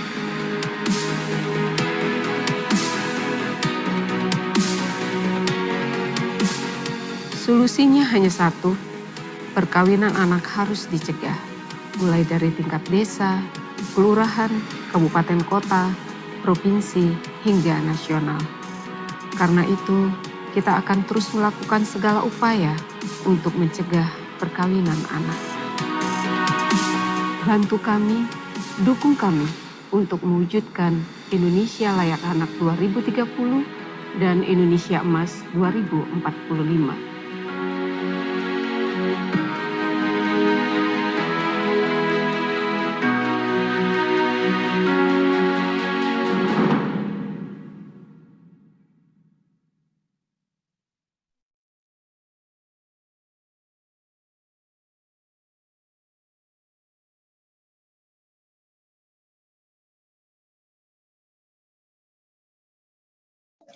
Terima kasih banyak Pak Dedi. Nah, teman-teman tadi kita sudah nonton bersama ya, pentingnya penghapusan perkawinan anak dan mencegah perkawinan anak. Silakan teman-teman kalau ada yang ingin ditanyakan, apakah ini hal baru? Teman-temannya misalnya belum ada yang masih bingung atau masih mau ada yang ingin ditanyakan, saya persilahkan.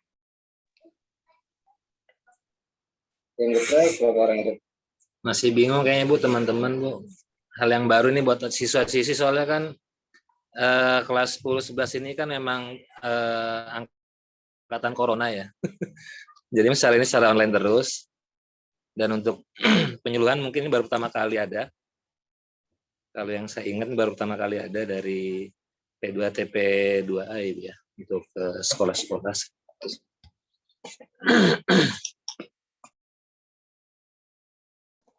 Oke, makasih Pak Irfan. Kalau ada yang bingung kira-kira di bagian mana, boleh disampaikan teman-teman juga. Atau misalnya Pak Irfan ada yang ingin ditanggapi, ada yang apa misalnya, apa yang harus dilakukan atau bagaimana, boleh cerita. Atau kita apa? Ini forumnya kalau saya bisa gitu, datang kalau Bu ke sekolah dilewatkan, satu-satu. dilewatkan. Gimana Pak Irfan?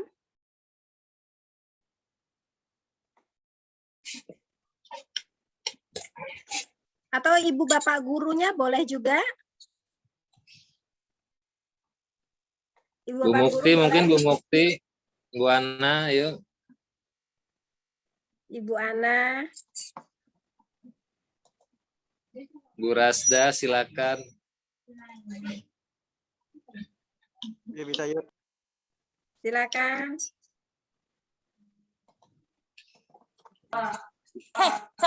Sampai dia nyuruh. Ada Ibu Bapak? Assalamualaikum. Udah. Assalamualaikum warahmatullahi wabarakatuh. Waalaikumsalam warahmatullahi wabarakatuh, Ibu. Terima kasih kepada Ibu Yulianti Mutmainnah yang telah memberikan atau membeberkan tentang bagaimana pelecehan seksual itu ya. Dari sekelumit yang Ibu sudah beberkan, ada yang menjadi pertanyaan saya, Bu ya, tapi mungkin di luar dari tema, tapi masih ada hubungannya ya, Bu ya, tentang pelecehan seksual transgender. Ya, Bu ya. Kita tahu ya bahwa pelecehan transgender untuk di Indonesia itu kayaknya kurang disorotin ya, Bu ya. Kalau saya melihat ya, karena kenapa? Yang saya lihat pernah saya baca ya, Bu, di suatu media sosial, orang Indonesia yang melakukan pelecehan seksual transgender itu mereka lebih senang melakukan itu ke luar negeri. Saya lupa nama artisnya itu ya, Bu ya. Jadi mereka melakukan pelecehan seksual atau transgender itu di Jerman. Mengapa? Yang jadi pertanyaan saya, Bu ya, mengapa masalah pelecehan seksual transgender itu di Indonesia itu tidak dimasukkan dalam suatu perundang-undangan, Bu? Dan kebanyakan yang saya lihat itu orang Indonesia itu larinya ke luar negeri, ke Jerman misalnya. Kalau di Indonesia kayaknya belum pernah ada. Maksudnya dia tidak melakukan di Indonesia, tapi mereka melakukannya di luar negeri. Yang jadi pertanyaan saya itu kenapa hal itu terjadi, Bu? Yang pertama ya. Tolong penjelasannya. Terima kasih. Assalamualaikum warahmatullahi wabarakatuh.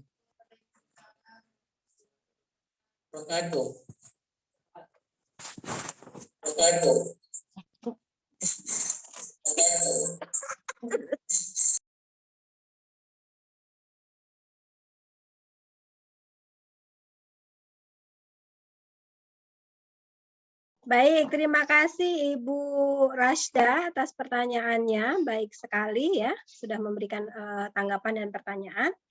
Saya ingin menjelaskan kepada Ibu dan Bapak semua, apa itu sebenarnya yang disebut sebagai orientasi seksual ya. Jadi orientasi seksual itu adalah ketertarikan seseorang kepada orang lain. Orientasi seksual itu bisa hetero. Hetero itu berarti lawan jenis, bisa juga homo atau yang sejenis begitu. Nah, pada kasus kekerasan terhadap perempuan dan anak atau kasus kekerasan seksual, pelakunya itu bukan homo, Ibu, mayoritas. Pelakunya itu adalah hetero. Jadi laki-laki yang menyukai perempuan. Ya, jadi sekali lagi untuk kasus kekerasan seksual atau pelecehan seksual yang banyak terjadi di Indonesia dan yang diliput oleh media kita itu karena pelakunya itu adalah heteroseksual. Jadi laki-laki menyukai perempuan. Sehingga korbannya adalah perempuan. Jadi laki-laki ini semua adalah hetero. Misalnya kasus di Bandung. Seorang ustadz itu sudah memperkosa 13 santrinya. Ini yang baru ketahuan ya. Data terakhir bisa bertambah. Mungkin yang terbaru saya baca itu ada 22 perempuan yang bersaksi.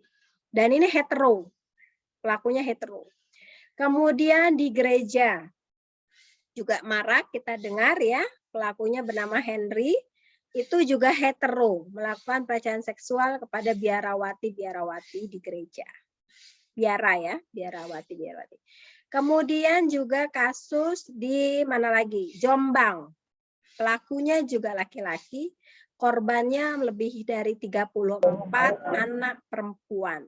Jadi pelaku kekerasan seksual itu tidak ada korelasinya, ya, apakah dia tadi yang Ibu bilang sebagai homoseksual begitu, atau dia hetero. Selama dia punya sikap merendahkan orang lain, merendahkan perempuan, maka dia berpotensi menjadi pelaku. Dan yang kita temukan di data yang di Indonesia ini, paling banyak pelakunya itu adalah heteroseksual. Ini jenis kekerasan yang ada di Indonesia ya. Mudah-mudahan kelihatan di layar ya, Ibu dan Bapak semua. Ini ada kasus pencabulan 412, ada kasus pelecehan seksual berbasis online 329 kasus, ada kasus kekerasan seksual 321, perkosaan 309, pelecehan 220, incest. Incest ini hubungan seksual sedarah Jadi ayah kepada anak perempuan, kakek kepada cucu, paman kepada ponakan perempuan itu 215. Eksploitasi seksual itu memaksa perempuan menjadi penari bugil dan lain sebagainya itu sekitar 70 kasus. Kemudian percobaan persetubuhan sekitar 26 kasus. Pemaksaan aborsi sekitar 9 kasus. Dan pelakunya lagi-lagi mayoritas adalah laki-laki heteroseksual. Begitu. Apakah bagaimana Ibu? Apakah sudah bisa diinikan atau ada yang ingin ditanyakan kembali?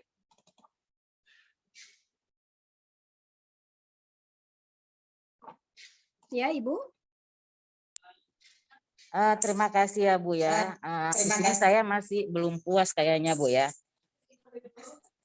Karena yang saya inginkan itu kenapa di Indonesia masalah transgender itu tidak dibahas secara tuntas dalam arti mengeluarkan kebijakan perundang-undangan begitu ya dalam membahas tentang transgender kita.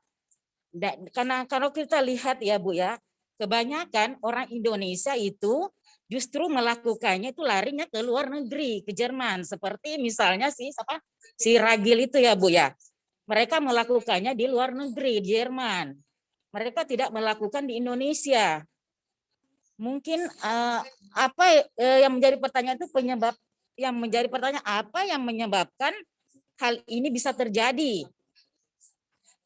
Ya itu.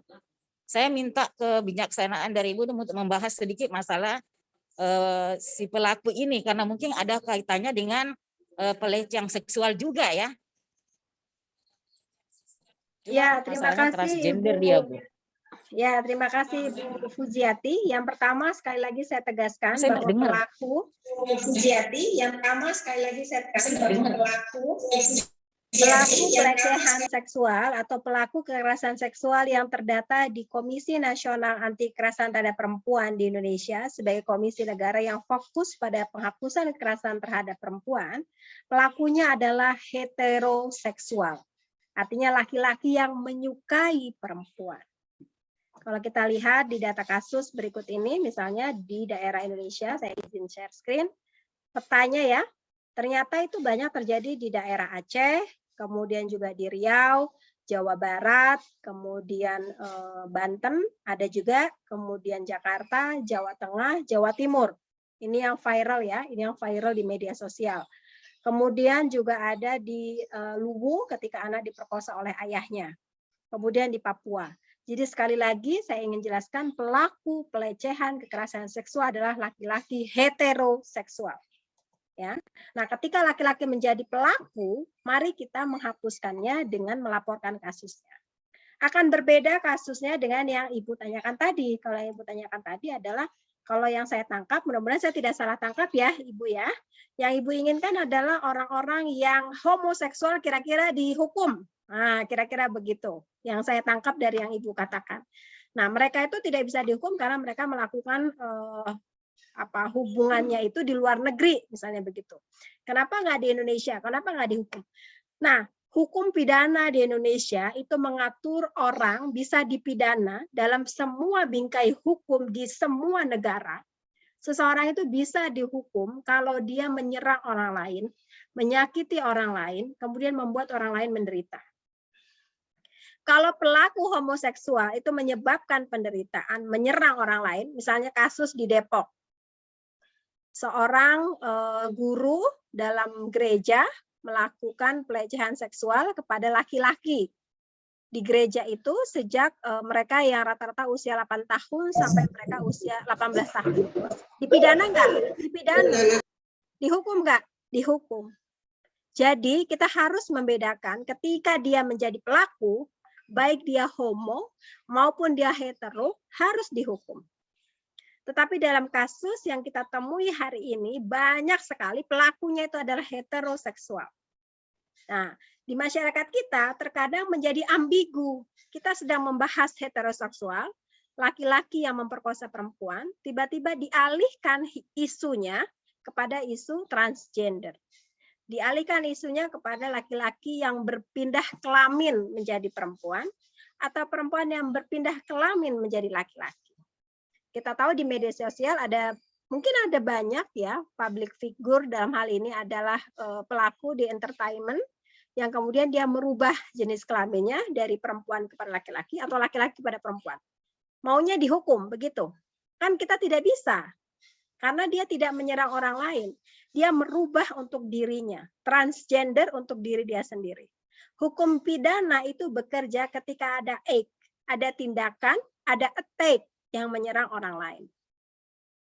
Misalnya kita berfantasi tentang pantai. Pantai itu indah, pantai itu ada kolamnya, misalnya begitu. Bahkan kita berhalusinasi, pantai misalnya ada shark-nya, ada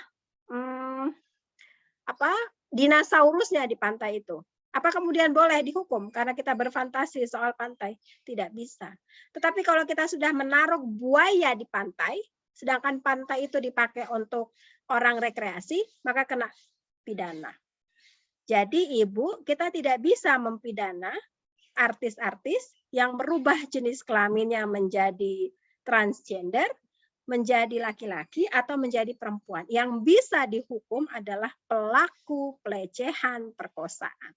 Baik dia homo, misalnya kasusnya di Depok, di gereja Depok, ataupun dia hetero, sebagaimana kasusnya pesantren di Bandung, maupun pesantren di Jombang. Atau seorang polisi di Malang, Jawa Timur, Surabaya, yang memperkosa pacarnya hingga hamil, lalu pacarnya bunuh diri. Ini yang harus dihukum. Ini yang harus diberikan punishment. Kira-kira begitu, Ibu. Apakah bisa diterima, Ibu? Ya udah. Ya, terima kasih Bu atas penjelasannya. Baik Ibu, sama-sama. Ya, sudah. Ibu dan Bapak, apakah ada pertanyaan lagi? Waalaikumsalam warahmatullahi wabarakatuh. Waalaikumsalam Ibu. Baik, nanti Ibu Fujiati dan Pak Irfan saya kasih hadiah buku ya. Saya nggak dapat, Bu. Iya, kan Pak Muhammad. Tadi yang nanya Pak Irfan ya, benar nggak? Mau dong, Bu. Yang nanya tadi Pak Irfan, kemudian Ibu Fujiati, nanti saya kasih hadiah buku. Robi nanya Bu, Robi. Alhamdulillah. Oke, saya kirim kemana bukunya? Sekolah boleh, Bu. Sekolahnya di mana ini alamatnya? Boleh ditaruh di chat ya, Bapak, Ibu. Teman-teman siswi, siswa yang tanya siapa, saya kasih hadiah juga. Kotak Bu. Robi mau tanya, boleh? Ayo Mas Robi. Mas Robi mau tanya? Nggak ada? Oke, siapa yang mau tanya lagi? Ada yang mau tanya? Yang perempuan nanya nih, yang perempuan nanti dapat door prize ya. Nanti dapat door prize gratis. Ada door prize-nya apa deh? Yo, yang mau nanya yo, dipersilakan. Jangan lama-lama yuk. Baik, kalau sudah tidak ada yang ingin ditanyakan lagi, berarti hadiahnya hanya untuk Pak Irfan sama. Tadi yang nanya Pak Irfan kan, betul atau Pak Arif? Tadi Pak Irfan sama Ibu tadi. Oh betul, Pak Irfan ya. Oke baik, berarti ada dua. Nanti mohon alamatnya di chat Ibu Bapak supaya nanti bisa kita komunikasi sama Mas Dedi aja nanti.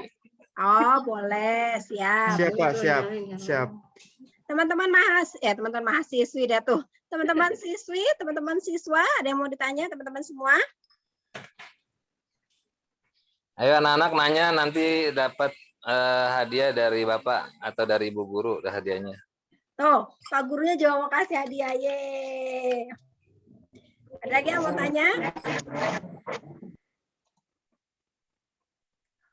Iya, Anis mau nanya apa, Nis? Sepertinya mereka mau dikunjungin secara offline, baru mereka banyak tanya, Bu. Oke, mungkin kalau udah selesai Ibu mungkin bisa. Punten. Kepada Ibu. Ya, Mas Ilham, kenapa? Ya, nanti kapan-kapan kita akan datang secara offline ke SMK Falatehan, ya. Monggo, kalau sudah tidak ada yang ingin ditanyakan lagi, mudah-mudahan yang kita sampaikan sudah jelas. Saya kembalikan ke Ibu Ina dan ke Bapak Depi. Terima kasih atas perhatiannya, Ibu dan Bapak. Assalamualaikum warahmatullahi wabarakatuh. Makasih teman-teman semua. Waalaikumsalam warahmatullahi wabarakatuh. Terima Terima kasih kasih. Ibu Yulianti Mutmainah, Bapak Ibu guru yang sudah bertanya tadi, Bapak Muhammad Irfan, Ibu Haji Fujiati Rasda, dan teman-teman adik-adik dari SMK Palatehan. Untuk pertanyaan Bapak Irfan, saya coba tanya ya, saya coba jawab ya. Pertemuan secara offline akan kita masuk di dalam agenda tahun 2022 ya. Jadi silahkan nanti kami akan komunikasi dengan Bapak Irfan kapan waktu yang bisa disiapkan untuk kami melakukan kunjungan secara offline untuk melakukan sosialisasi terkait tema yang diharapkan. Jadi tema yang diharapkan pun bisa di-request, Pak. Bapak Ibu guru yang terhormat, bisa di-request materinya apa, temanya apa. Nanti kami lihat kemampuan personil kami akan kami agendakan di tahun 2022 besok. Karena sekarang Desember tinggal sebentar lagi. Ya, itu yang pertama. Yang kedua, untuk preventif, DPM P3AKB bersama dengan PT DP2 TP2A sudah melakukan sangat banyak. Salah satunya dengan melakukan sosialisasi secara virtual seperti yang sekarang kita laksanakan. Untuk jejaring di masyarakat, kita sudah punya namanya PATBM, Perlindungan Anak Terpadu Berbasis Masyarakat, ada di semua kelurahan se-Kota Tangerang Selatan. Jadi kita punya 54 kelurahan, otomatis kita punya PATBM yang berbasis masyarakat itu 54. 54 lembaga, di antaranya itu masing-masing kurang lebih ada satu kelurahan itu ada 10 orang. Berarti kalau misalnya seperti itu berarti sudah ada sekitar 500 orang khusus untuk perlindungan anak terpadu berbasis masyarakat yang dilakukan untuk fungsi preventif atau pencegahan terhadap kekerasan terhadap perempuan dan anak. Itu yang pertama. Yang kedua, kita juga punya namanya lembaga Puspaga. Puspaga Ceria Kota Tangerang Selatan pengurusnya kurang lebih sekitar 20 orang. Sementara Puspaga di tingkat kecamatan ada di semua kecamatan sekota Tangerang Selatan. Kita punya 7 kecamatan, otomatis kita punya 7 lembaga Puspaga di tingkat kecamatan. Yang pesertanya atau anggotanya pengurusnya itu ada kurang lebih sekitar 88 orang. Semuanya juga murni dari masyarakat yang peduli terhadap pencegahan kekerasan terhadap perempuan dan anak. Nah, yang ketiga, apabila sudah terjadi kekerasan di sini fisiknya tadi udah dijelaskan jenisnya ada 4. Kekerasan fisik, kekerasan psikis, kekerasan seksual, dan penelantaran. Nah, keempat jenis kekerasan ini semuanya di-backup untuk didampingi baik secara psikologi maupun secara pendampingan hukum oleh mitra hukum dari UPT DP2 TP2A. Kita punya psikolog, kita punya konselor untuk pendampingan secara psikis.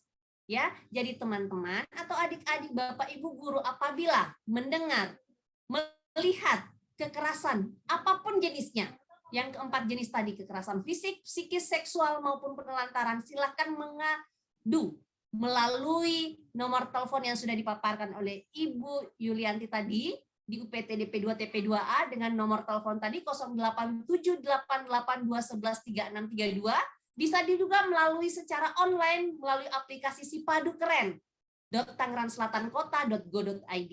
Jadi itu ada, bisa secara telepon, bisa secara WA, bisa melakukan secara aplikasi Sipadu Keren tadi.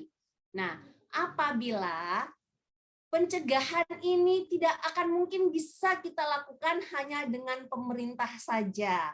Butuh sinergitas dari seluruh lapisan masyarakat, mulai dari masyarakat biasa, masyarakat yang peduli terhadap perlindungan perempuan dan anak, masyarakat yang keluarga, masyarakat yang bekerja maupun yang tidak bekerja, RT, RW, sivitas akademi dari kampus, terus dari LSM, dari lembaga, organisasi, yang resmi maupun yang tidak resmi, Karang Taruna, RT RW, maupun semua instansi yang vertikal, seluruhnya dibutuhkan. Nah, Bapak Ibu yang ada di rumah, adik-adikku, apabila mau ikut secara organisasi, itu ada namanya forum anak daerah.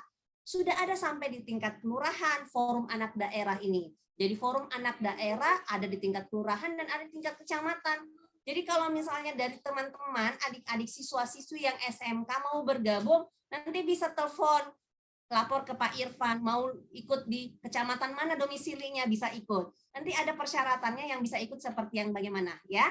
Jadi itu preventif maupun kuratif sudah dilakukan oleh pemerintah Kota Tangerang Selatan dalam rangka untuk melakukan pencegahan kekerasan terhadap perempuan dan anak. Salah satunya juga dengan menggandeng Ibu Yulianti Mutmainah, salah seorang penulis sekaligus dosen yang konsen terhadap pencegahan kekerasan terhadap perempuan dan anak. Tidak mudah loh menghadirkan Ibu narasumber ini. Jadi kalau misalnya tadi adik-adikku sudah antusias sekali mendengarkan dari paparan beliau. Beliau adalah dosen. Jadi kalau misalnya udah dapat kuliah dari seorang dosen besar seperti ini, belum jadi mahasiswa, sangat antusias. Insya Allah ke depannya adik-adik dari SMA akan menjadi mahasiswa dan mahasiswi yang akan menjadi panutan bangsa. Oke, mungkin itu yang bisa saya tambahkan. Kalau ada yang kurang, nanti kita komunikasi lagi ya. Baik, Ibu. Ya. Kalau misalnya ini udah jam 3:12, kalau sudah tidak ada lagi yang ingin ditanyakan, itu tambahan dari kami, dari DPMP 3 AKB. Yang pasti pendampingan psikolog dan pendampingan secara hukum semuanya gratis. Tidak dipungut bayaran apapun. Akhir kata, saya dari DPMP 3 AKB, terus wakil dari UPT DP2 TP2A, mengucapkan terima kasih atas waktu yang diberikan kepada Bapak Ibu guru dan adik-adik semua maupun kepada Ibu narasumber Ibu Yulianti Mutmainah. Akhir kata saya ucapkan wabillahi taufiq wal hidayah. Assalamualaikum warahmatullahi wabarakatuh. Waalaikumsalam warahmatullahi wabarakatuh. Terima kasih Ibu Ina, terima kasih Ibu Ina, Bu Yulianti Mutmainah, Mas Dedi, Pak Irfan, teman-teman semua, makasih banyak. Sehat-sehat semua Ibu Bapak. Amin. Assalamualaikum. Mudah-mudahan kita jumpa lagi ya secara offline. Amin, amin ya Bu, insya Allah Bu ya. Saya izin pamit, Ibu Ina, makasih banyak. Pak Dedi, makasih. Assalamualaikum. Sama-sama Bu Yuli. Ditunggu Bu di sekolah Bu. Oke, siap. Agendakan ya. Nah Ibu, Assalamualaikum. Waalaikumsalam warahmatullahi wabarakatuh. Ya. Kasih ya Bu. Terima kasih. Ya, Assalamualaikum. Waalaikumsalam warahmatullahi wabarakatuh. Terima kasih Bu.